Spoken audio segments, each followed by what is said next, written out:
Good morning.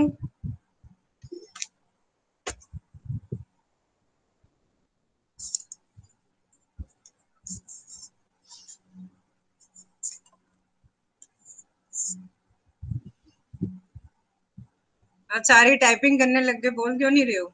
आवाज सुनना अच्छा लगता है बेटा. As it is online classes so difficult. Good morning ma'am. अब थोड़ा लगता है कि चलो कोई ऑपोजिट साइड है तो सही. Good morning ma'am. Good morning. Class में वरना इतने मजे आते हैं ना, सामने दिखते हो, कुछ रिएक्शन दिखते हैं. यहाँ तो कुछ पता ही नहीं लगता.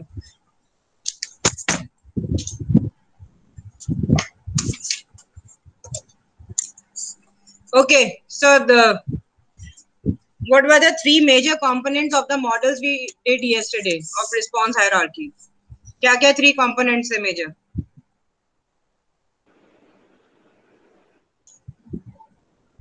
बोलो. What are the three levels? सब साफ अच्छी तरह मेहनत करके पढ़ाओ. हाँ, cognitive, very good. Effective and cognitive. Okay. So cognitive was brain, affective was emotions, and cognitive was action. अब उसमें हमने अलग अलग मॉडल्स में अलग अलग ऑब्जेक्टिव्स पढ़े थे. Awareness, liking, preference, interest, desire, reading, behaviour, trial, purchase. Okay. अब ये जो हमारा कॉग्निटिव वाला जो पार्ट था ना बेटा, और अफेक्टिव वाला, यही हमारे एडवर्टाइजिंग ऑब्जेक्टिव्स होते हैं. क्योंकि परचेज भी एक ऑब्जेक्टिव है. दैट परचेज मतलब कस्टमर की परचेज हमारे लिए तो सेल्स होगी. ठीक है. तो सेल्स एज एन ऑब्जेक्टिव मैं अभी आज तुम्हें करवाऊंगी ना. उससे पहले मेजरली चार. एक सेकेंड. एक तो ये इस बच्ची को ओबी की प्रॉब्लम थी, तुम्हारी क्लास के टाइम याद आती है. इन्होंने साइलेंट कर.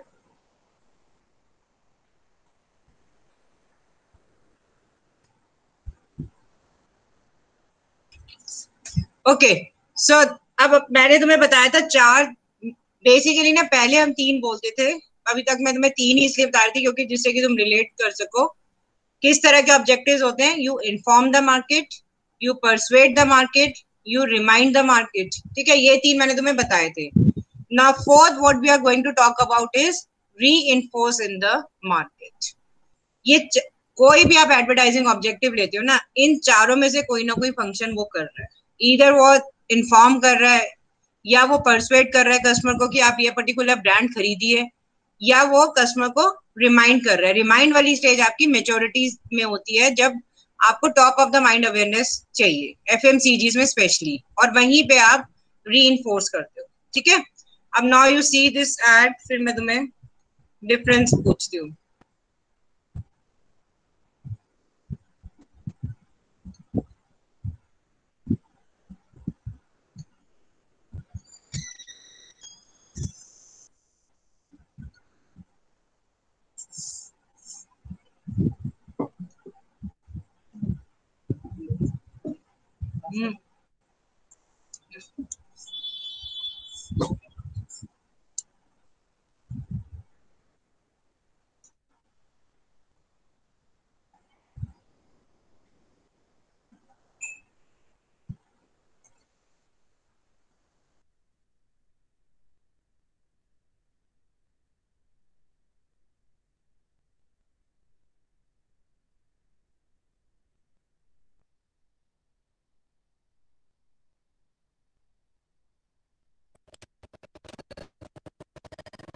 मेरा बेटा मेरे को क्योंकि मेल में तो मिली नहीं अभी तक. अभी मैं बात करती हूँ बात.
what did we see in this ad?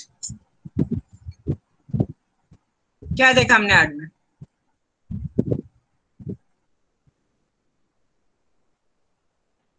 बोलो।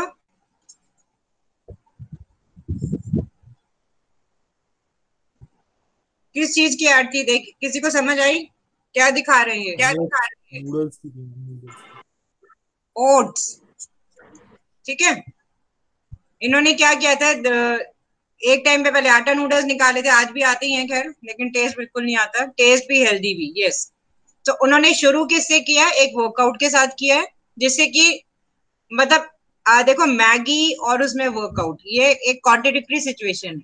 ठीक है, because Maggi is considered to be unhealthy, still unhealthy.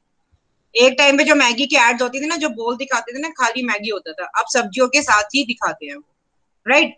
Now they have moved one step ahead of that. They are talking about now oats noodles, क्योंकि oats सबसे healthy breakfast अभी माना जा रहा है।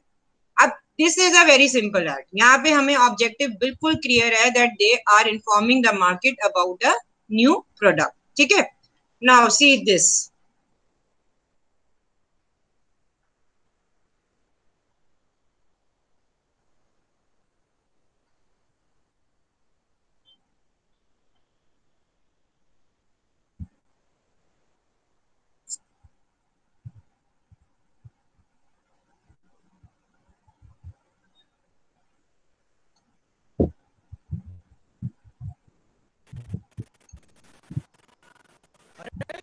दीदी आप लोग किचन में, हॉस्टल में फिर जाना गई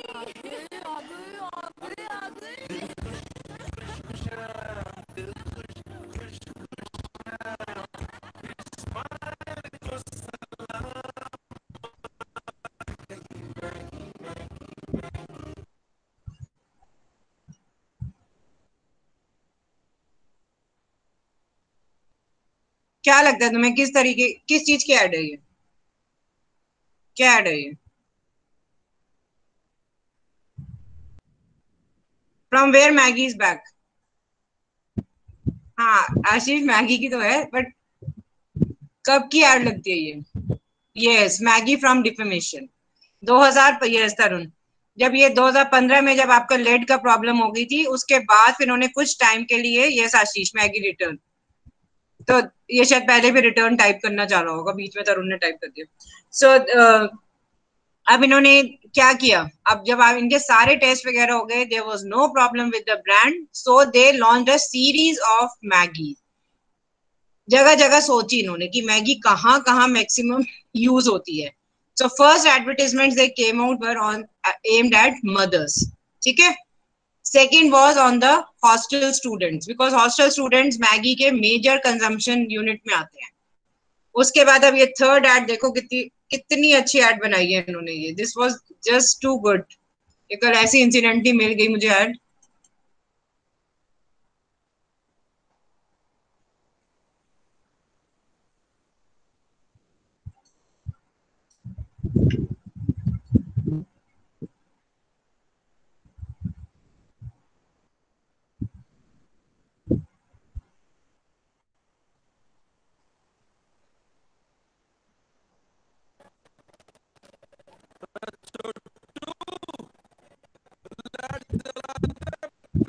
लगा दे रौनक लौट के आ गई आ गई आ गई आ गई।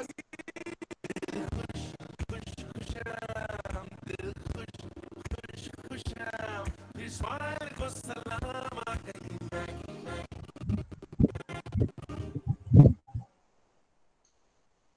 राइट, समझ आया क्या क्या एडवर्टीजमेंट है? कोई फेमिलियर है इस पर्टिकुलर सिचुएशन की मैगी की? परफेक्ट एड है सीरियसली। मतलब ढाबे, जो रोड साइड ढाबे आपके होते हैं, घूमते फिरते भूख लग रही है आपको, आप बस वहां चले गए और आपने खा लिया। अब मैगी जब बंद हुआ ना, आप, बल्कि मैं तुम्हें बता रही हूँ, हम 2 साल पहले मैक्लोडगंज गए थे, हिमाचल में है, हर जगह आप देखते हो चाय के ढाबों पे मैगी फॉर ग्रांटेड थिंग। ठीक है, कहीं पे भी चले जाओ आपको मैगी मैगी दिखती है हर जगह। तो हम लोग जब वहां पे एक भक्सू फॉल्स करके गए थे, चल के गए थे हम लोग, सारे में जो स्टॉल्स थे, जहां तक स्टॉल्स अलाउड थे, बस मैगी ही मिल रही है। तो ये मतलब ना ढाबों वालों के लिए तो it's a staple source of income. तो मैगी जब मार्केट से आउट हुई, क्योंकि इप्पी वगैरह का भी मतलब डिस्ट्रीब्यूशन बनेगा, it was all of a sudden Maggi market से निकल गई, ठीक है। तो उनके लिए विंडफॉल प्रॉफिट जरूर हुए, इप्पी इप्पी के लिए हुए, हो गए आपके टॉप रेमन नूडल्स के लिए हो गए थे, बट टाइम लगता है डिस्ट्रीब्यूशन नेटवर्क बनाने में। तो आपके मैगी के जो सारे ढाबे थे, वो ना तो वो इतनी जल्दी एक्सेप्ट करेंगे लाइफ में, बेटा हम कोई भी चीज बहुत जल्दी एक्सेप्ट नहीं करते, एक रेजिस्टेंस टू चेंज होती ही होती है, ठीक है। So this ad perfectly shows, और इन्होंने तो पंच लाइन देखो कितनी सुंदर पकड़ी है, salute to the big smiles. So they are associating happiness with Maggie, right? Now see one more ad, then I will just discuss this in detail.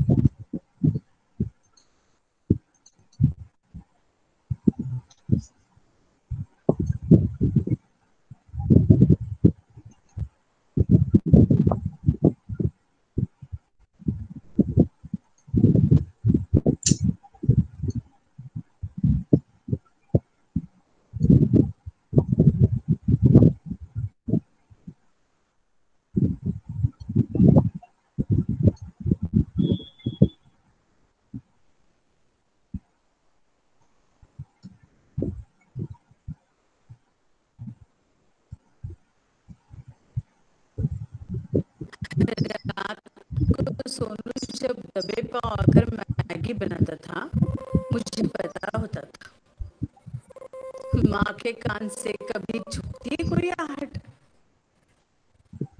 पर उसे करने देती थी। बच्चों को थोड़ा तो स्पेस देना चाहिए। और फिर तसल्ली रहती थी कि भूखे पेट तो नहीं सो रहा है ना। पर जब मैगी पर सवाल उठे तो मुझे लगा क्या कुछ गलत खा के सोने दे रही थी उसे, वो भी इतने सालों से। आज सुना, हर टेस्ट में यही निकला है, सब ठीक है हमारी मैगी में, मैगी ही नहीं। ऐसे लग रहा है मैं भी पास हो गई।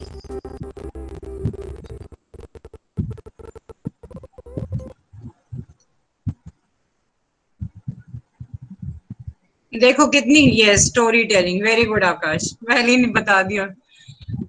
ये जो मैं तुम्हें कल बताई थी, look at the emotions mother के निकाले इन्होंने, मतलब she has tears in her eyes, है ना। नीचे हम दिखा रहे हैं tested at all the NABL accredited labs, मतलब बहुत ही ब्यूटीफुली कैप्चर किया। एक तो उन्होंने हंगर को एसोसिएट कर दिया मैगी के साथ। माँ क्या बोल रही है, सबसे ज्यादा चिंता माँ को ही है खाने की बच्चे की। तो माँ क्या बोल रही है कि मतलब मेरा बच्चा कम से कम भूखा नहीं सो रहा है, ठीक है। तो आपने एक मार्केट में गैप ढूंढ रखा है कि बच्चा लेट घर आ रहा है, अब सो उस टाइम पे बच्चा मदर सो चुकी है, तो ये नहीं है कि भाई वो भूखा सो रहा है, कुछ खा ही रहा है वो, ठीक है। Now all these advertisements are what, they are the informative objectives.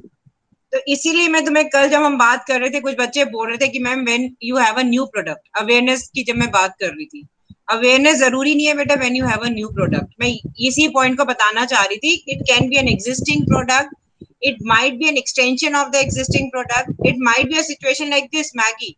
इसलिए उठाया मैंने मैगी, क्योंकि 2000 मतलब इतना स्ट्रॉन्ग ब्रांड है, वो क्यों इंफॉर्मेटिव एड्स बनाएगा। ये इंफॉर्मेटिव एड्स है, आप वहां पे सारे फैक्ट्स दे रहे हो कि टेस्टिंग हुई है and I am satisfied that मैंने आज तक कोई गलत काम नहीं किया। तो ये भी इंफॉर्मेटिव एड्स हैं, ठीक है। इसको हम क्यों यूज कर रहे हैं, बिकॉज एक ऐसी सिचुएशन आ गई जहां पे हमें लोगों को फिर से बताना है that we are back in the market. And जो आपको शक था हमारे ब्रांड पे, वो बिल्कुल ही बेबुनियाद है, उसके अंदर ऐसा कुछ नहीं है। Clear everyone, is this clear information objective? Okay. Yes, तो ma'am. ये अब ये पता, ये एड दिखाने का देखो पर्पस ये था तुम लोगों को कि ये मत लिखना कि अवेयरनेस कैंपेन जो होते हैं जो सिर्फ न्यू प्रोडक्ट के लिए होते हैं, ऐसा नहीं है।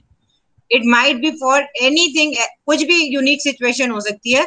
ऐसी एक टाइम पे कैडबरीज का हुआ था, कैडबरीज की चॉकलेट्स पे ना व्हाइट पैचेस आ गए थे, तो इट सडनली मार्केट में बस शोर मचा दिया कि भाई इसमें फंगस लग गई है। चॉकलेट में फंगस लगना बहुत बड़ी बात है। फंगस किन चीजों पे लगती है, किस चीज पे फंगस लगती है घर में, बताओ कोई चीज जिस पर यूजली देख लेते हो कि फंगस आ जाती है बहुत जल्दी, बताओ। Bread, yes, very good. Bye fermentation वाला प्रोडक्ट है ना, पैक्ड रहे बहुत टाइम तक, यस। तो यही रीजन है महक, क्योंकि उसमें आपने ना ईस्ट यूज किया हुआ है फर्मेंट करने के लिए, तो humidity level is very high. तो ह्यूमिडिटी लेवल, अब बारिश के मौसम में देखो ना, बिस्किट 2 मिनट के बाहर रखोगे आपके सील जाएंगे, यही प्रॉब्लम ह्यूमिडिटी से होती है ये प्रॉब्लम, ठीक है। अभी कैडबरीज की भी होगी ऐसी प्रॉब्लम। अब पूरे में एडवर्टीजमेंट वगैरह लोगों ने जो कैडबरीज के अगेंस्ट, ऑब्वियसली देखो कॉम्पिटिटर्स ऐसा कोई मौका नहीं छोड़ेंगे, वो तो फटाफट ऐसे एड्स बनाएंगे। उन्होंने वो वहां पे कंपैरेटिव एडवर्टाइजिंग शुरू कर दी कि हमारी चॉकलेट में तो ऐसा कुछ नहीं होता है, दूसरी चॉकलेट में पैचेस पड़ जाते हैं। अब दूसरी चॉकलेट में हमने पर्पल रैपर दिखा दिया, तो इट वाज वेरी क्लियर आप कैडबरीज की बात कर रहे हैं। तो कैडबरीज के भी सारे टेस्ट हुए वापस, और उसके बाद वो भी इसी तरह के एडवर्टीजमेंट्स के साथ वापस आए थे, ठीक है। अब ये देखो, अब now you see this ad of Maggi.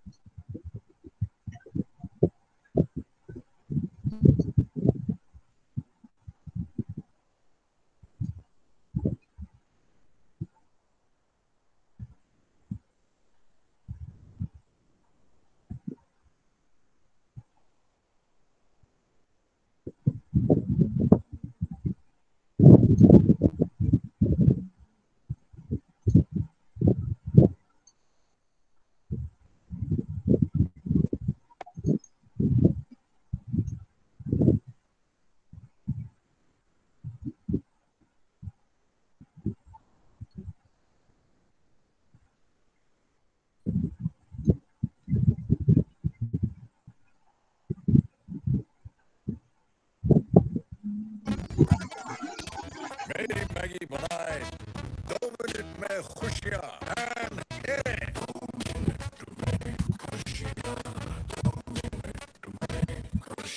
जिंदगी भर के रिश्ते पकाती है, अकेलेपन की भी बेस्ट फ्रेंड बन जाती है। 2 मिनट में खुशबू मिश्री सुलझाती है। मैन को देखिए सुपरमैन बनाती है। और ऐसे मेरी मैगी 2 मिनट में खुशियाँ बनाती है। अब आप बताइए कि आपने मेरी मैगी के साथ कैसे खुशियाँ बनाई।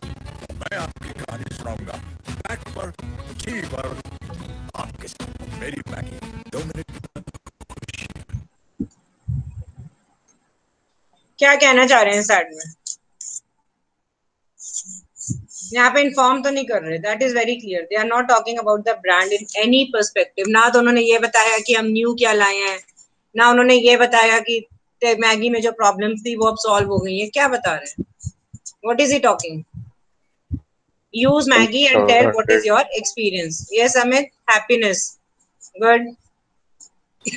कि कहीं भी बना सकते हैं हम इस मैगी कहीं को। भी बना सकते हैं, यस वेरी। मैं तो मैक्लोडगंज का इसीलिए एग्जांपल दे रही थी कि पहाड़ों में सोचो ये मिल रहा है। और कौन से ईयर की एड, कौन से ईयर की एड है? हाँ ये सागर बहुत चली थी, 5-6 वो थे एक पर्टिकुलर कैंपेन में इन्होंने। यस 2012 कनिष्का ना 2000। ये जो मैंने तुम्हें बैन वाली एड दिखाई ना, वो 2015 के बाद की थी, क्योंकि बैन हुआ 2015 में। तो इनकी पहले अवेयरनेस एड्स आई थी मेरे बचपन में आई थी 1984 में, ठीक है। उसके बाद क्योंकि it was a niche product, अलग तरीके का प्रोडक्ट था मार्केट में। अदरवाइज इसका कॉम्पिटिटर क्या था, वो जो नूडल्स के बड़े बड़े पैकेट आते हैं, तो आप पहले घर लाओ, उनको बॉईल करो। इनफैक्ट चिंग्स ने भी मार्केट में एंटर करने की कोशिश करी है, मैं भी 2-3 बार लाई हूँ, बट अगेन द कंसेप्ट वो नॉर्मल नूडल्स वाला ही था कि आप उसको लाके बॉईल करिए, इतना टाइम नहीं है, या मतलब आपको एक टेस्ट भी बड़ा हुआ है। तो इनकी अवेयरनेस कैंपेन जो आई थी वो 1984 में आई थी। उसके बाद इनके अवेयरनेस कैंपेन जो आए वो आए आपके सीधा 2015 में, क्योंकि बीच में they were the market leader, they are still the market leader, ठीक है। सो आप जब मार्केट लीडर हैं तो आपको अवेयरनेस कैंपेन नहीं करना, क्योंकि आपके पास ऑलरेडी मार्केट में शेयर बहुत जबरदस्त है। तो वहां पे आपको क्या करना है, एक आपको या तो परसुएट करना है एट टाइम जब आपको लगे कि आपकी सेल्स कम हो रही है, और you just have to keep on reminding the customer and reinforcing that you have made the right choice. So ये पर्टिकुलर एड जो है, अगर हम 3 उसमें से देखेंगे तो बेस्ट एड ये किस चीज के लिए है, किस चीज के लिए? परसुएडिंग, रिमाइंडिंग और रीइंफोर्सिंग। किस चीज के लिए? रिमाइंडिंग के लिए। Reminding. Anyone else? Anyone else? इन तीनों में से किसको देंगे वोट? रीइंफोर्समेंट। ओके साहिल, क्योंकि खुशियों की बात कर रहे हैं कि अगर आप मैगी यूज कर रहे हो तो आप खुश हो, दैट्स अ रीइंफोर्समेंट कंपोनेंट। और रिमाइंडिंग में जो हार्दिक बोल रहा था, रिमाइंडिंग में दे आर रिमाइंडिंग यू कि we are there in the market, है ना। ये जगह जगह है जहाँ पे मैगी यूज हो रही है और तुम हर बोल में देखो, अब ये सब्जी के साथ ही दिखाते हैं सिंस 2010 में। कल देख रही थी इनके, रात को बहुत सारे एड्स देखने के बाद बेटा ये एड्स निकालती हूँ। तकरीबन एड्स में क्या हो रहा है दैट आपका बोल दिखा रहे हैं अब मैगी विद सब्जी, क्योंकि खाली मैगी तो हमें पता ही है मैदा ही है, तो मैदा तो ऑब्वियसली अब इतना हम हेल्थ अवेयरनेस हो चुकी है हम लोगों को, है ना। सो नाउ अब ये अमिताभ बच्चन वाली एड जो आई थी, ये किस लिए आई थी? You tend to involve people, आप परसुएट कर रहे हो कि आप मैगी कंज्यूम करिए, हमें एक स्टोरी लिख के भेजिए और उसको हम फेसबुक पे छापेंगे या पैकेट पे, और पैकेट्स पे आई हुई थी, पैकेट्स पे आई भी थे फेसेस, ठीक है। अभी तुम्हारे किसी चिप्स की कंपनी ने भी निकाला था, पैकेट पे फेसेस होते थे। कौन सी एड थी? Anyone nose? बेटा एक सेकंड लैपटॉप पे लेज। क्या? लेस, यस, है ना। तो इनसे क्या होता है ना, आप कस्टमर का लेवल ऑफ इन्वॉल्वमेंट बहुत हाई कर रहे हो। अब जब लेवल ऑफ इन्वॉल्वमेंट आप हाई कर दोगे तो क्या होगा? क्या बताया था कल मैंने तुम्हें? जब लेवल ऑफ इन्वॉल्वमेंट हाई होता है, लर्न फील डू मॉडल होता है, तो आप जो डिसीजन लेते हो ना, आप कन्विंस होते हो कि आपने जो डिसीजन लिया वो बिल्कुल सही है, ठीक है। Everyone is clear till here? समझ आ गया? Yes ma'am. Basic yes difference ma'am. Between information objectives, reminder, persuasion and reinforcing. अब मैं तुम्हें थोड़ा सा पढ़ के बता रही हूँ कौन सी सिचुएशन में कौन से ऑब्जेक्टिव्स के मतलब क्या क्या सर्कमस्टांसेस हो सकते हैं। To inform, informing the market about a new product, suggesting new uses for a product, informing the market of a price change, explaining how the product works, describing available services, correcting false impressions, reducing consumers' fears and building a company image. Now, जो हमने Maggi की add देखी वो कौन से point में आ रही है इनमें से? कौन से उसमें आ रही है? Reducing consumers fears. Okay, Cadbury's ने जो की थी चॉकलेट की एड वो भी यही थी, inform the market that we are back, we are safe, right. Now to persuade, persuasion में हम क्या करते हैं? To building brand preference, encouraging switching to your brand, changing consumers perception of product attributes, persuading consumers to purchase now, persuading consumers to receive a sales call. Okay, now to remind, reminding consumer that the product may be needed in near future. आपके CCTV की जो ads होती हैं वो ऐसी ही होती है, ठीक है। वो ऐसा है कि आपको हाइपोथेटिकल फियर अपील यूज करेंगे, वो दिखाएंगे कि आपके एल्डरली पेरेंट्स रह रहे हैं अकेले। आजकल बेटा वो फैक्ट ही है, क्योंकि दो दो बच्चे होते हैं, सब अपने अपने करियर में आगे निकल जाते हैं, so parents are staying alone in the old age. So अब वहां पे वो रह रहे हैं, तो आप देखो एक गार्डेड सोसाइटी में हो तो कोई प्रॉब्लम नहीं है, बट आप जब इंडिविजुअल कोठीज में रह रहे हो तो ये एक इशू हो जाता है, ठीक है। तो अभी हाइपोथेटिकल सिचुएशन दिखाएंगे। एक मैंने ऐड देखी थी बहुत पहले, न्यूज़पेपर ऐड थी, तो क्या किया हुआ था, न्यूज़पेपर की सारी कटिंग्स लगा रखी थी, ठीक है, कि इस घर में चोरी हो गई, ओल्ड कपल को मार दिया, ऐसे करके 5-6 एड्स लगा रखी थी। अब इस तरह की एड से क्या होता है ना, आप उस सिचुएशन से बहुत जल्दी फेमिलियराइज हो जाते हो, है ना। आपको लगता है अरे ये तो हमारे यहाँ भी हो सकता है। फिर एड किस चीज की थी वो? एक होता है ना, ये जो एक दरवाजे के अंदर आई, मैजिक आई, तो आप क्या करते हो, दरवाजा खोलने से पहले साथ में एक चेन होती है, तो आप दरवाजा खोलने से पहले देख सकते हो कि बाहर कौन है ना। और वो भी वो जो चेन होती है ना, वो पूरा दरवाजा नहीं खुलेगा, वो थोड़ा सा ही खुलेगा, अनटिल आप उसको लैच में से निकालेंगे। That was such an effective advertisement, because आपने बिल्कुल ना वो कैप्चर कर लिया जिसके लिए उस पर्टिकुलर प्रोडक्ट की नीड है। अभी मैं ब्रांड की बात नहीं कर रही हूँ, मैं सिर्फ प्रोडक्ट की बात कर रही हूँ। तो मैजिक आई जो है, इनफैक्ट अब बहुत सारे हमारे वाले सोसाइटी में सिर्फ हमारे टावर में ही रह गया, जल्दबाजी में बिल्डर से, बाकी सारी जगह पे दिया हुआ है, and it's a very good thing. आप बाहर देखिए कि है कौन, उसके हिसाब से आप दरवाजा खोलिए, ठीक है।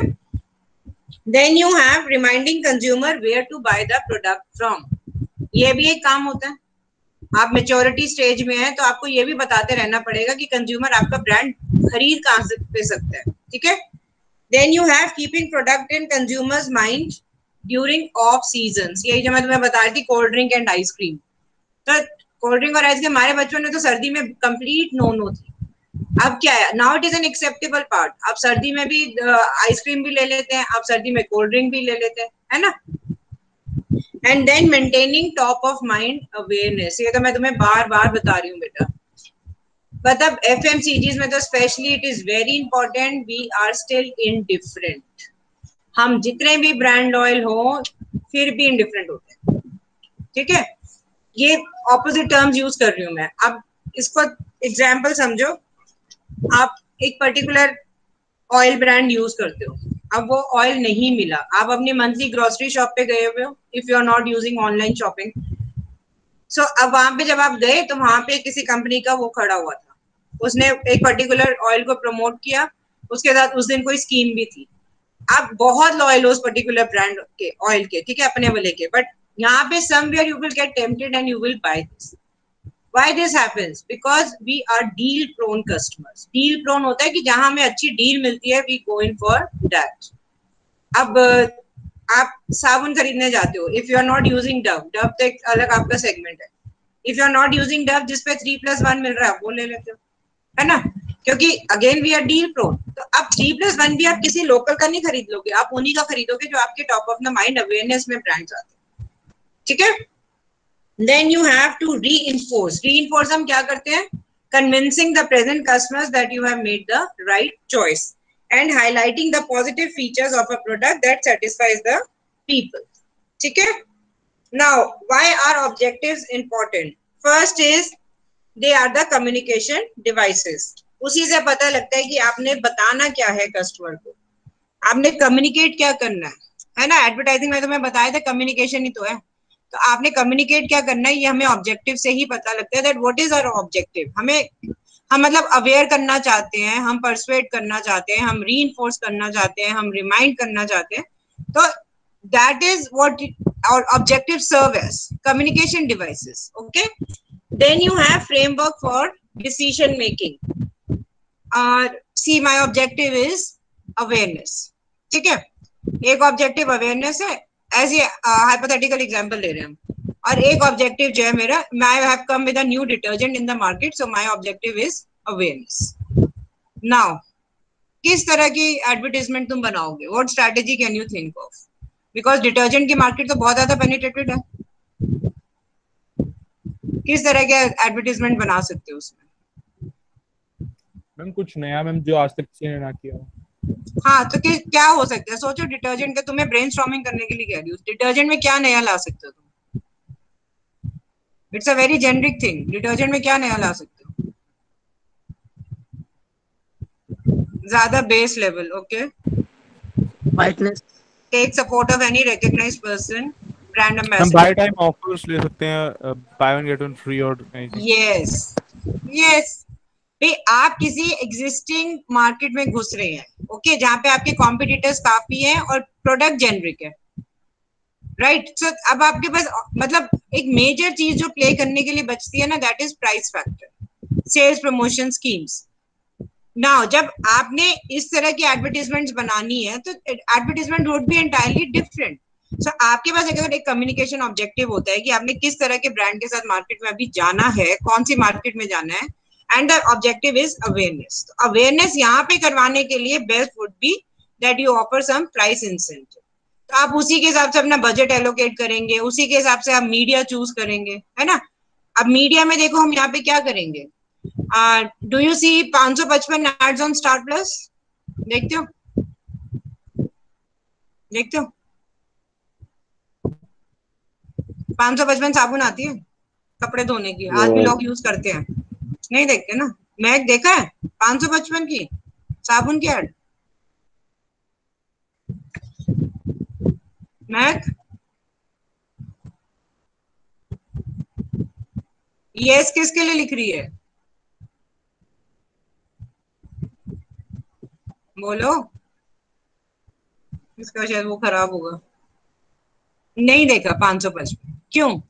क्योंकि जो आपका अच्छा 555 जो है ना, वो उसके लिए सेगमेंट कौन है, कौन सेगमेंट है? सेगमेंट क्या है? 555 कौन यूज कर रहा है? कपड़े धोने की साबुन तुमने तो शायद मुझे लगता है देखी नहीं होगी। लोअर इनकम ग्रुप, सीएस तरुण। तो हम कहाँ पे दिखाते हैं इसको? हम इसको दिखाते हैं जो आपके ना लोकलाइज चैनल्स होते हैं, जैसे कुछ आपका भोजपुरी चैनल होंगे, यूपी के टिपिकल डायलेक्ट्स वाले चैनल्स होंगे, ये हाँ रीजनल चैनल्स, वेरी गुड। तो so that people even staying here, local newspaper, right, यहाँ पे आपकी लोकल एडवर्टाइजिंग होती है, ठीक है? तो ये सारी चीजें ना आपकी इंटर रिलेटेड है, okay? Then you have they work as the benchmark कि आपका कैंपेन जो है सक्सेसफुल हुआ था कि नहीं हुआ था। अब हम कैसे मेजर करेंगे कि सक्सेसफुल था या नहीं था? तो हम जब डिफाइन करते हैं ना बेटा ऑब्जेक्टिव, तो हम ऐसे डिफाइन करते हैं, और objective is to make 10% people aware of this existing product category in this particular area in this time frame।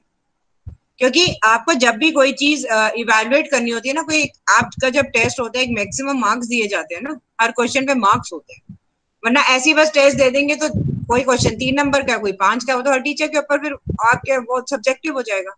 तो we have to have certain fix criteria. आपको जब भी परफॉर्मेंस इवेलुएशन करनी है कहीं पर भी लाइफ में, तो आपके फिक्स क्राइटेरिया होते हैं। अब ये फिक्स क्राइटेरिया एडवर्टाइजिंग में कहाँ से आएंगे? जब हम ऑब्जेक्टिव बना रहे हैं, तो objectives have to be defined in measurable terms, ठीक है? आप लूजली इसको छोड़ देते हैं, we want to create awareness. भाई awareness of what, where, how much, in which segment, in आप कैसे इवेलुएट करेंगे? टू क्रिएट अवेयरनेस में तो आपको, अब चलो मार्केटिंग मैनेजर ने क्या किया, आपको उसने 4 लोगों से बात करा दी, आपने इस चीज की ऐड देखी है, हाँ जी देखी है, कुछ समझ आया, हाँ समझ आ गया, बस बात खत्म। तो ये हमारा ऑब्जेक्टिव नहीं है ना, पता ही नहीं फिर तुमने जो पैसा लगाया है ठीक है कि नहीं है, ठीक है? तो इसीलिए आपको जब भी आप ऑब्जेक्टिव डिफाइन कर रहे हैं, आपको ऑब्जेक्टिव बिल्कुल मेजरेबल टर्म्स में बताना चाहिए। लाइफ में भी बेटा तुमने क्या करना है, ये बिल्कुल मेजरेबल टर्म्स में सोच के रखो। ऐसे नहीं कि देख लेंगे, चलो बीकॉम करने के बाद देखते हैं क्या करेंगे, देखते हैं मतलब में ना टाइम बहुत चला जाता है, एंड पता you are wasting your efforts there, okay? So now we come to sales as an advertising objective. How many of you agree sales advertising objective होना चाहिए? सेल्स एडवर्टाइजिंग ऑब्जेक्टिव होना चाहिए, मतलब लॉजिकली तो सेल्स ही होना चाहिए। Yes और no? Advertising कर किसके लिए रहे हैं बताओ? सेल्स के लिए, है ना? तो एडवर्टाइजिंग ऑब्जेक्टिव तो होना ही चाहिए सेल्स अवेयरनेस। नहीं रही, अभी मैं ये पूछ रही हूँ कि सेल्स एडवर्टाइजिंग ऑब्जेक्टिव होना चाहिए कि नहीं होना चाहिए? Yes ma'am, how many of you agree? How many of you agree कि एडवर्टाइजिंग ऑब्जेक्टिव होना चाहिए सेल्स? No ma'am. क्यों? मैम अमित उसके क्या आंसर सही ऑब्जेक्टिव दिया, जब रीजन है मैम जब बताओ। बेसिक हमारा सेल्स ही है तो उसके भी क्या ऑब्जेक्टिव्स होना, हमें तो फिर स्कीम से देखनी पड़ेंगे ना, क्या क्या हम ठीक है, Rose you are near, you are near to the answer, you are near to the answer. Anyone else who wants to try? देखो अब एग्जांपल दे रही हूँ तुम्हें। एक बार हमने my husband decided to buy Adidas shoes, okay? अब हमने एडिडास की एड्स वगैरह देख ली, रिव्यूज देख लिए, and we went to the store, क्योंकि शूज मतलब ऑनलाइन लेना थोड़ा डिफिकल्टी लगता है, फिटिंग नहीं आएगी या कुछ है, बट यार अब तो बहुत यूज टू हो गए। I am telling you something 12 years back. अब हम लोग वहां गए संडे को, क्योंकि तब मॉल्स का इतना कल्चर नहीं था, और इनफैक्ट मतलब मॉल्स का कल्चर अभी भी बहुत ज्यादा पसंद नहीं है हम लोग को। अब सीपी में हम गए, वहां पे तो like we were very simply dressed as I am always, and he is also like that. तो हम लोग अब जब गए तो सेल्स पर्सन जो थे वहां पे कॉलेज बॉयज थे, ठीक है? संडे को पार्ट टाइम जॉब की हुई थी उन लोगों ने, केएम कॉलेज के थे। तो अब उनको हम कह रहे हैं ये वाले शू निकाल दो, बट वो उठ ही नहीं रहे हैं। क्या लगता है तुम्हें क्यों नहीं उठ रहे थे? What is the reason you think? क्या रीजन हो सकते हैं? हाँ मे बी दे फेल कि आप मतलब ऐसे जस्ट टू जस्ट सी कि मतलब चेक हाँ, करने के लिए आए मतलब हो। उनको देख के लग नहीं रहा था कि ये 6,000 का जूता खरीदेंगे, हम्म। ठीक है। अब एक दो बार बोल दिया उनको, अब उनमें से कोई भी बहुत ज्यादा एंथुसियास्टिक दिख नहीं रहा था निकालने के लिए। So then I just went on the cash counter and I told the owner कि आपके यहाँ कोई मतलब दिखाएगा? ही सेड मैम वो बैठे हुए हैं तीनों, वो आपको दिखा देंगे। मैं कहा 3-4 बार बोल दिए। तो then he just called one of them and he said कि दिखाओ जो भी सर को लेना है। एंड यू वोंट बिलीव, 2 या 3 बस देखे होंगे और उसमें से we decided and we bought a 6,000 rupees pair shoe. Now अब इसमें देखो कि हुआ क्या है। एडवर्टाइजिंग ने अपना काम कर दिया था। एडवर्टाइजिंग का काम क्या था? स्टोर तक पहुंचाना, ठीक है। लेकिन वहां पे क्या हुआ, द पीपल जो एंड पॉइंट जो इसका रिजल्ट लाना था जिनको, they were not convinced about us, about affordability, so they were reluctant.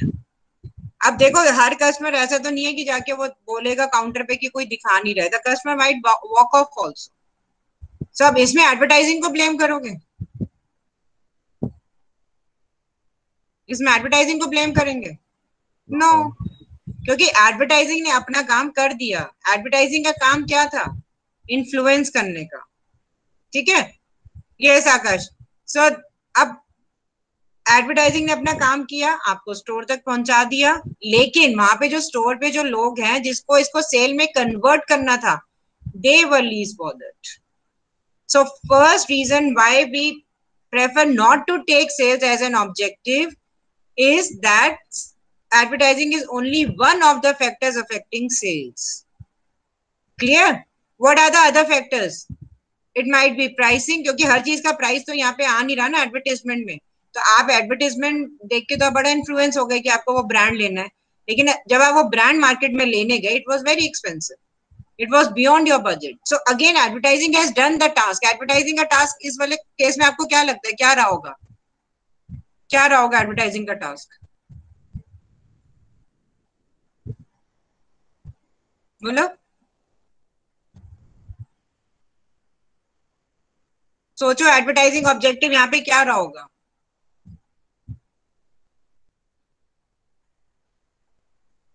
Yes इतने सारे कल तुम्हें ऑब्जेक्टिव्स बताए थे हायरार्की में, क्या वर्ड फिट हो सकता है यहाँ पे? इंटरेस्ट वाला। अवेयरनेस और इंटरेस्ट, यस, है ना। तो वो कर दिया, इंटरेस्ट भी जनरेट हो गया, यहाँ कॉग्निटिव ब्रेन यूज कर लिया कस्टमर ने। बट कस्टमर जब मार्केट में जा रहा है, वो प्राइस उसके बियॉन्ड वो है। तो इसमें अगेन अगर आपने सेल्स का ऑब्जेक्टिव रखा है, क्योंकि देखो अल्टीमेटली आप ऑब्जेक्टिव के साथ इवेल्युएशन करोगे, तो आपने अगर सेल्स का ऑब्जेक्टिव रखा है कि 10,000 यूनिट्स यहाँ पे सेल होने चाहिए थे पूरे साल में, ये 2 केसेस तो मैंने तुम्हें बता दिए। तो इसकी वजह से क्या होगा? ऐसी और बहुत सारे केसेस होंगे। तो can you say that advertising was not appropriate? Advertising was perfectly appropriate। Advertising ने अपने ऑब्जेक्टिव अचीव किए थे, ओके, बट बियॉन्ड दैट जो है उसका कन्वर्जन सेल में नहीं हो पाया। तो those factors are not under the domain of advertising. Is this clear everyone? First reason why we don't take Yes. sales as an objective of advertising, because advertising is only one of the factors which influences the sales decision, purchase decision, ठीक है। तो अगर हम आप उसको sales को objective रख लेते हैं, और ऐसी बहुत सारी सिचुएशंस होती होंगी कि एडवर्टाइजिंग देख के आप बड़े इन्फ्लुएंस हुए, लेकिन अल्टीमेटली वो सेल में कन्वर्ट नहीं हुआ, because of a lot of factors. अब एक बार बता रही हूँ क्या हुआ। मॉइस्चराइजर जब आया था, इसका वैसलीन का नया नया मार्केट में बहुत एडवर्टाइजिंग कर दी इन्होंने, ठीक है। एंड वैसलीन उससे पहले क्या आती थी? लिप्स के लिए आती थी, and it's a very good product. तो अब जब ये वैसलीन ने मॉइस्चराइजर निकाला, obviously people had interest in using that, but इनसे प्रॉब्लम क्या हो गई कि इन्होंने मार्केट में अभी उसको प्लेस नहीं किया था, तो एडवर्टाइजिंग पहले ही शुरू कर दी थी, क्योंकि इनको लगा कि मतलब there are so many moisturiser already in the market, so it will take some time to create the interest. But they didn't realise that they have a very strong brand. Vaseline मतलब आप beauty products के साथ ही associate कर रहे हो। तो अब ये जब हम वहां पे लेने जा रहे हैं, अब तो आसपास के जितने भी ब्यूटी स्टोर्स हैं सारे बोल रहे हैं कि अभी तो मैडम आया ही नहीं, अभी तो आया ही नहीं है। अब अगेन इसमें देखो प्रॉब्लम क्या हुई है।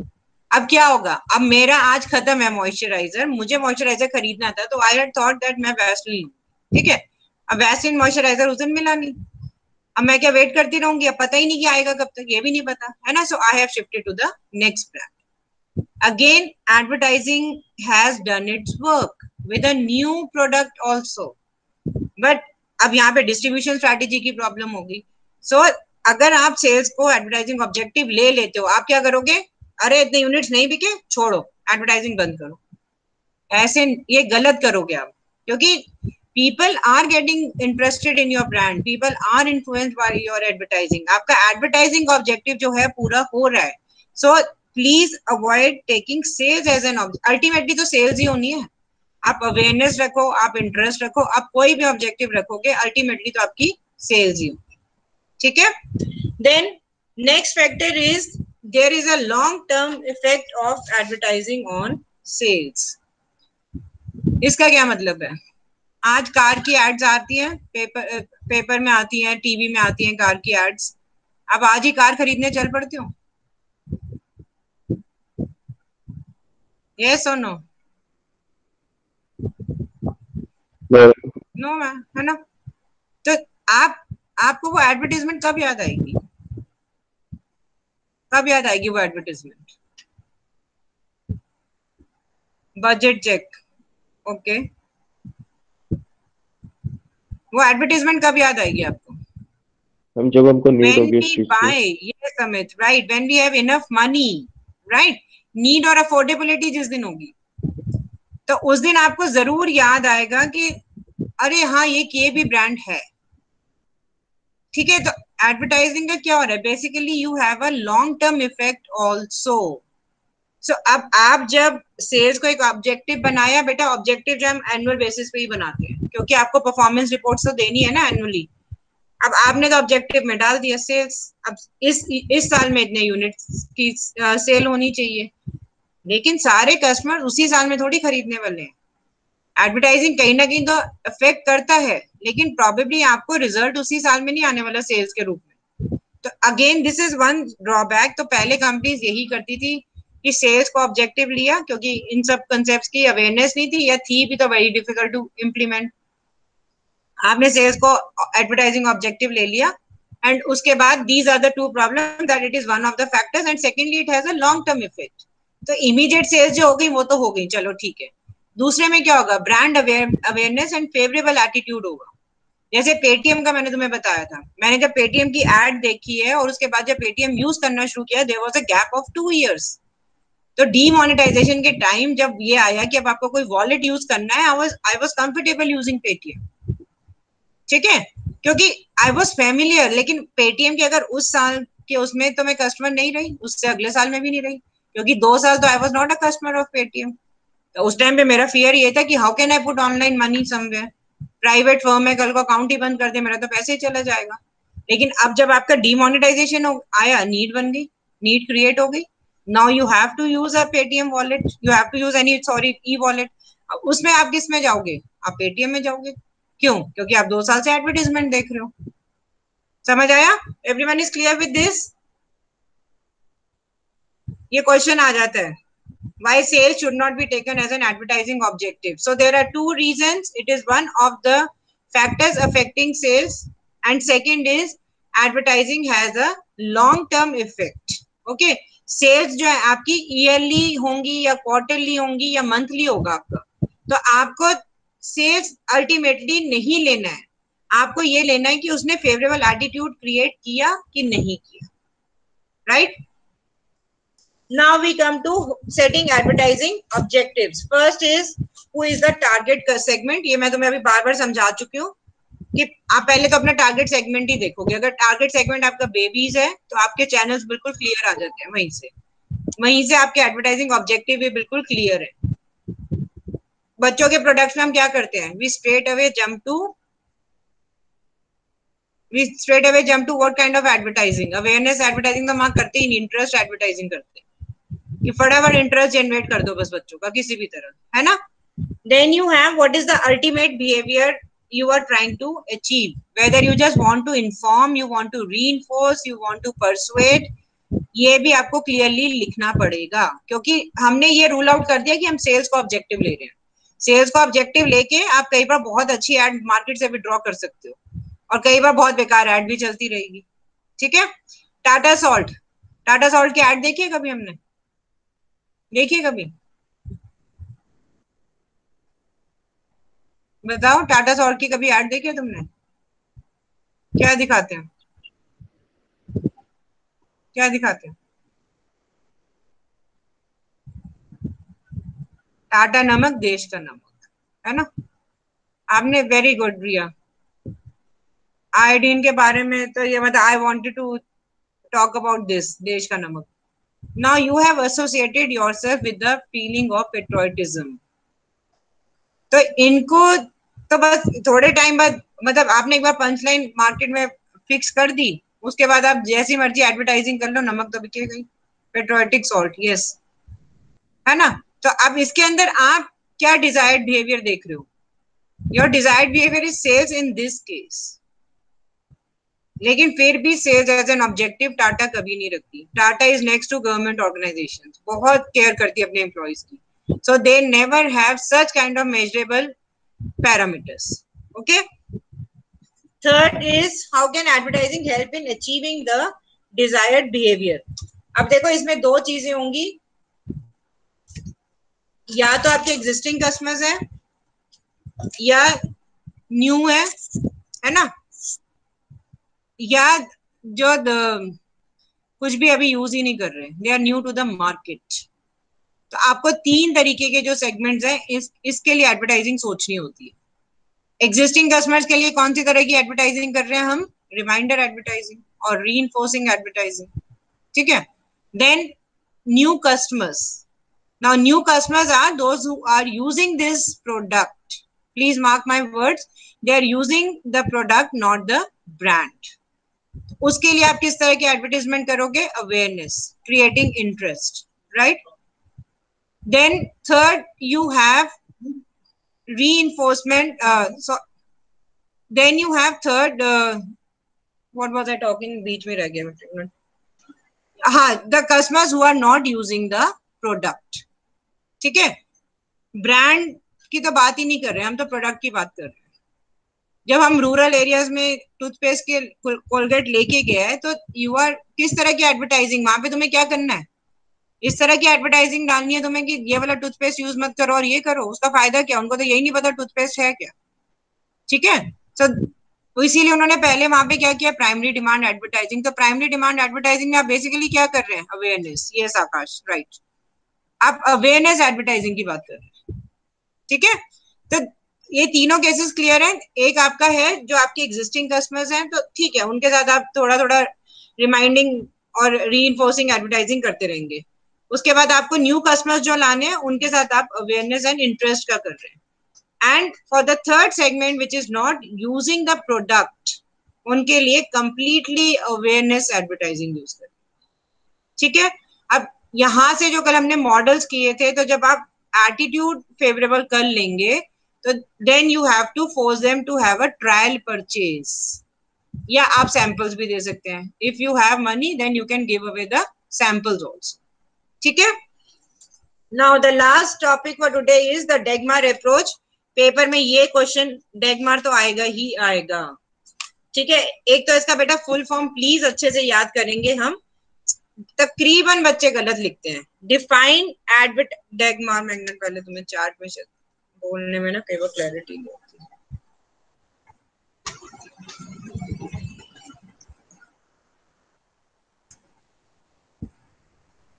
डिफाइनिंग, देखो एक एक उसका ना ये शॉर्ट फॉर्म है, बस एक वर्ड अब मैं बताऊंगी जो सब गलत करते हैं।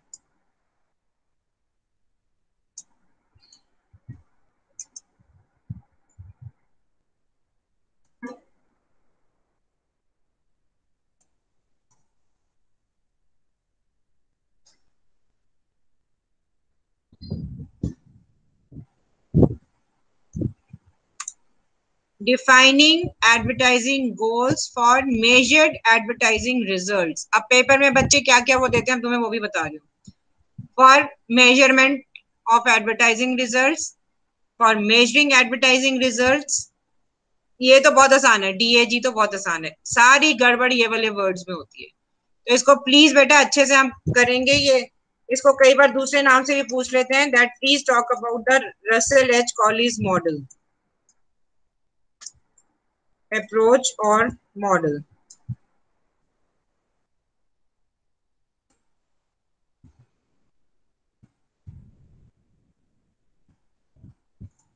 ठीक है, ये डेगमार अप्रोच होती है। डेगमार अप्रोच में क्या है, आपने एडवर्टाइजिंग गोल्स डिफाइन करने हैं so that you can measure the advertising results. Clear? इसीलिए इसके अंदर हम सेल्स, मैंने तुम्हें पहले ही बेस करा दिया, सेल्स इसके अंदर नहीं होगा, because we will be talking only about the communication task. Now अब डेगमार अप्रोच में जो है तुम्हारे 5 कम्युनिकेशन टास्क, वो कहता है 5 स्टेजेस हैं। Unaware, aware, comprehension and image,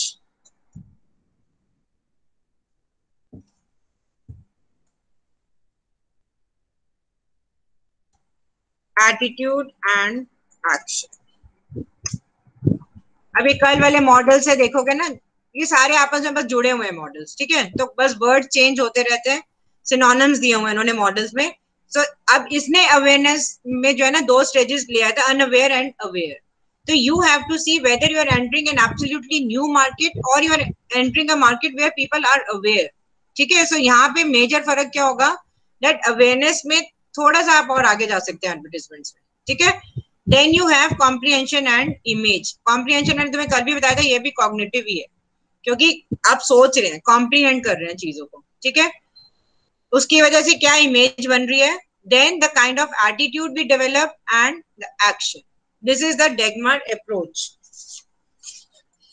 Now, the major thing he talked about was, जो मैंने तुम्हें अभी एग्जाम्पल पहले दिया है, आप स्पेसिफिक टास्क बताइए that you are going to enter a segment which is completely unaware.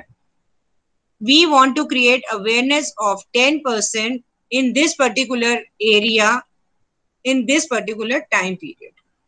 He stressed upon this कि आप वेग बातें मत करिए, आप हवा में बातें मत करिए, बिकॉज आपको अल्टीमेटली मेजर करना है, आप पैसा स्पेंड कर रहे हैं एडवर्टाइजिंग पे। So when you have to measure the results, आपके पास एक सेट पैरामीटर होना चाहिए। Set parameter always well defined होता है, ठीक है? सो दिस स्पेसिफिक टास्क जो है ये डेगमार अप्रोच में ही आया था आपका, right? Now critical evaluation of the Degmar approach. First is measurement problems. How do you measure that how many people have become aware? उसके बाद टेक्निक्स भी आ गई, ठीक है? सो ये मतलब बहुत पहले का मॉडल, 1961 का मॉडल होगा शायद। एक second, I will just give you the year. यहाँ है नहीं, I will give you the year WhatsApp पे। 1961 का ये शायद मॉडल। उसके बाद बेटा बहुत अच्छी अच्छी टेक्निक्स आ चुकी हैं। In fact you also get calls at times, brand recalls करते हैं, एडवर्टाइजिंग रिकॉल्स करते हैं, जो मैं तुम्हें केवीसी का भी बता रही थी, वो प्रॉब्लम नहीं है, ठीक है? Then you have noise in the system. Noise in the system is that, noise हमने बात की थी when we were talking about communication process, any unplanned thing which is causing disturbance in the whole process. तो इसमें भी वो कहते हैं कि ठीक है, बहुत आइडियलिस्टिक बातें हैं कि आपने अवेयरनेस के ऊपर बना लिया या आपने कॉम्प्रिहेंशन के लिए ऐड बना ली, लेकिन there are certain things customer ready नहीं है इतना समझने के लिए। अब ऐसे तो ना, इफ वी स्टार्ट क्रिटिसाइजिंग, हर चीज का क्रिटिसिज्म होता ही है, ओके? सो ये ना, क्योंकि बहुत पुराना मॉडल है, ये उस टाइम के मार्केटिंग स्कॉलर्स के क्रिटिसिज्म्स हैं, but now everything has been taken care of. And then you have inhibits ideas. वो कहते हैं क्योंकि ना ये 5 फिक्स स्टेजेस हैं, तो मतलब आप क्रिएटिव टीम को जगह ही नहीं दे रहे हो कि वो कुछ नया भी सोच सके। ऐसा नहीं है, ये 5 स्टेजेस भी काफी क्रिएटिव ही है, ठीक है? मतलब आप कैसे कस्टमर को फोर्स कर सकते हो कॉम्प्रिहेंड करने के लिए, इसमें भी क्रिएटिविटी चाहिए आपको, ठीक है? Then the last topic for this is, I am just reading out, ये मैंने करवा दिया तुम्हें वैसे। Communication objectives. First is to create awareness, ये जो हमने फर्स्ट मैंने तुम्हें पहले करवा दिया था actually. Then you have to develop comprehension, that is understanding, right? Third is to create conviction. Fourth is to secure action. Action ही तो सिक्योर करना है हमें, लेकिन at the same time sales को ऑब्जेक्टिव नहीं बनाना। So this was all about advertising objectives. Everyone clear? Everyone is clear? Sagar attendance ले ले बेटा। मैम सेंड कर दिया, आपको मेल कर दिया। तो मेल कहाँ पे कर रहा है? मुझे एक भी नहीं मिली है मेल अभी तक, पता है? मैम करा है मैम, आपको मेल किया था। तूने रामकृष्णन में डबल एन तो 2 एन तो नहीं लगा लिए? मैम ऐसा कुछ मैंने देखा नहीं है, अभी देख कर एक बार चेक कर, क्योंकि ये कॉलेज से आईडी बनी है, मेरा एक एन मिसिंग है उसमें। तो बहुत सारे लोग रामकृष्णन का एन साथ में ईमेल आईडी में लगा रहे हैं, तो वो जा ही नहीं रही है मेल्स। एक बार चेक करना है। जी मैम, श्योर मैम। ठीक है। So everyone is clear with today's class advertising objectives? Yes, ma'am. Yes, ma'am. Okay, so now we are just going to have one more topic of unit 1 और फिर अपना unit 1 खत्म हो जाएगा। अच्छा, 11th को मैंने तुमसे पूछा था, so ethical aspects पे lecture रखवा रही हूँ, ठीक है? तो she gives very good presentation, so I hope that is okay. वो 2 घंटे का एटा stretch कर लेंगे, दोनों classes combine। तुम्हारा 10:30, 11:30 तुम्हारा क्या होता है? FM। मैं फाइनेंशियल मैनेजमेंट। किसका, कौन है टीचर, कौन है? अदिति मैम। ठीक है, अदिति मैम को मैं बोल देती हूँ, ठीक है? तो 11th को फिर ये वाला, ये दोनों करेंगे। ओके, चलो, thank you, bye. Thank you, ma'am. Ma'am.